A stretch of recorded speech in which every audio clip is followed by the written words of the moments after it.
So I said that I didn't care about the hair, but actually I do. And I'm gonna tell you, like right after I vlogged it, it's like once you speak on things, you give it power and energy. Like I don't think that initially I would have felt that kind of way about it, because I would have been so zoned in on what I was doing, but I focused on it. So it gave it attention. Just like anything that you give attention, it helped it grow. Whether it be your physical aspect, you get a massage and you're rejuvenated and whatever's massage grows and that type of thing. So I do care, and the reason I do care is that I was on the bus. It's not just for yourself, but it's consideration of other people that's around you.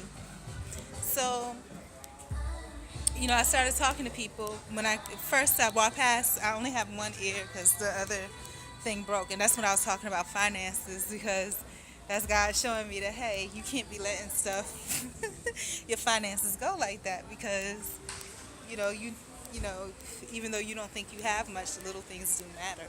Um, so what ended up happening was I started talking to people. The first time I didn't hear because it was the bus driver, and because of what happened with the situation the last time, I needed help from a bus driver, and he just came off just super crazy. So I was just like, I'm saving that. I've just made up my mind. Bus drivers are crazy. So if y'all don't remember what happened, basically I asked how to get somewhere. He asked me. He told me.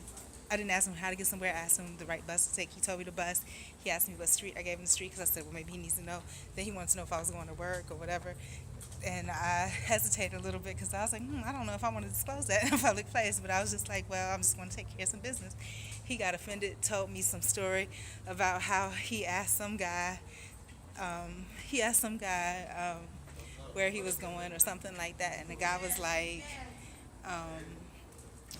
the guy was like, you think I'm lost or something? And he was just like, oh, he let the guy ride to the end of the bus and kicked him off the bus. And I was just like, that sounds kind of psycho to me. But so anyways, I didn't say anything. But as I was on the bus, I had one ear out, and and when the driver walked past me the first time, he was just letting me know. I didn't hear him because I literally could not hear him, maybe because it was crowded. But he said something, and I think maybe he was saying, in hindsight, oh, you riding my bus. I don't ride any bus regularly, so I don't know how he would have known. Maybe he just recognized me. But so, so it ended up I walked past him going one way, and the bus that I needed actually was his bus. I don't know how he knew, but it was it was his bus. And then when I got on the bus, I heard him say, "I told you was getting on this bus," and I didn't want a lot of conversation, so I kind of made that out. But I was like, I can't hear you because I have my earphones on. So I got on the bus. The driver, I guess, got off, and there was a lady that was on the front of the bus, and she had really, really long nails. And of course, I'm a girl, so um, she was talking to this other lady because the lady asked her, was her nails real? And she was like, yeah, they're real, blah, blah, blah. And I was thinking to myself, my nails used to grow like that when I was younger until I got like tips put on because it's cheap. That was one time at 17. My nails have not grown back since. My fingernails, my hair, and my teeth, I've let somebody else do something to them, and they just, not they, altered my appearance. And now I'm thinking about it, maybe it was intentional because that's three different things that are substantial to a female. Your hair, your nails, and your teeth. But so anyhow, when she started talking to the lady about that, then she was saying how the acrylics mess up your nails, and I could relate to all of that, so I wanted to jump in the conversation. So I was like, yeah, my nails used to grow like that too when I was like 17. And she was like, yeah, she got acrylics put on back in 95, hers grew back, mine did not.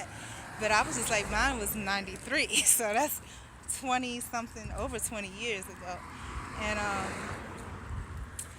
and she was talking about hair, and I noticed that her hair was thin in the front, and I was like, yeah, mine too. Is it stress? And she was like, she don't pay attention to stress. Her come to find out, she was a homeless, formerly homeless, whatever. But the homelessness thing, I think it's a trap. You don't ever get out of it. I think my mom knew about it too, because my mom told me. She was like, she was just like, when I was younger, I don't know what the experience was. She never told us a whole lot about her history. If we asked, she wouldn't really say a lot. But when we were younger, she used to tell me, don't ever, you know, be careful who you stay around because you get around the wrong person, you can get in trouble and it'll destroy your life. You can end up homeless. Once you're homeless, you'll never, it's hard to pull yourself up from that. And it's true, the system traps you. Now, I wasn't around the wrong person. I was by myself, But the thing is, because I didn't have people around me, no one could vouch for me, or no one would vouch for me. And so yeah, and it is hard to get out. And so as I looked to this woman and listened, it's like you always had this glimmer of hope, but nobody else is going to help you. And she was saying how, oh, she has a place to sleep and this, that, and the other. Now, which may be a place provided by some program or something, which they don't care about you. Their job is to keep you there, get you effed up in whatever way they can, and they don't even realize what they're doing. And so, I wanted to ask her about that, but I talked to her a little bit, and it kind of opened me up.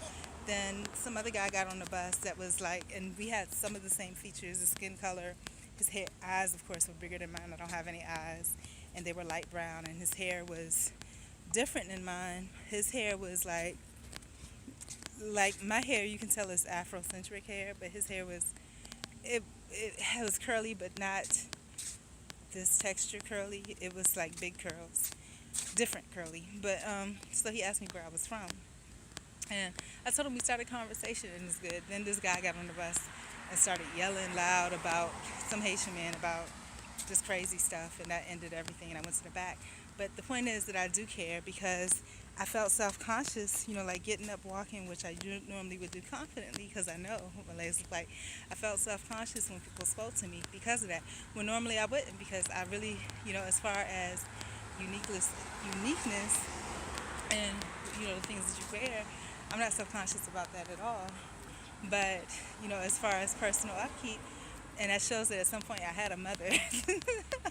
That's not acceptable for me to come out hairy like that. So I understand it. I get it, and I do care. I'm not older, and I am older, but I still care because I do care. When people are talking to me, they want to have a good experience. So if they're speaking to me and they're expecting me to be pleasant and great and all of this, but in the back of my mind, I'm just like, oh Lord, let me hurry up and end this conversation because if they look down, oh my God, and so, and if when they finally do, that kills everything. So, and that's males and females alike. So, I do care, and I need to conduct myself like I care. I need to make sure that my finances are in order like I care so that this does not happen again. So yeah, I do care.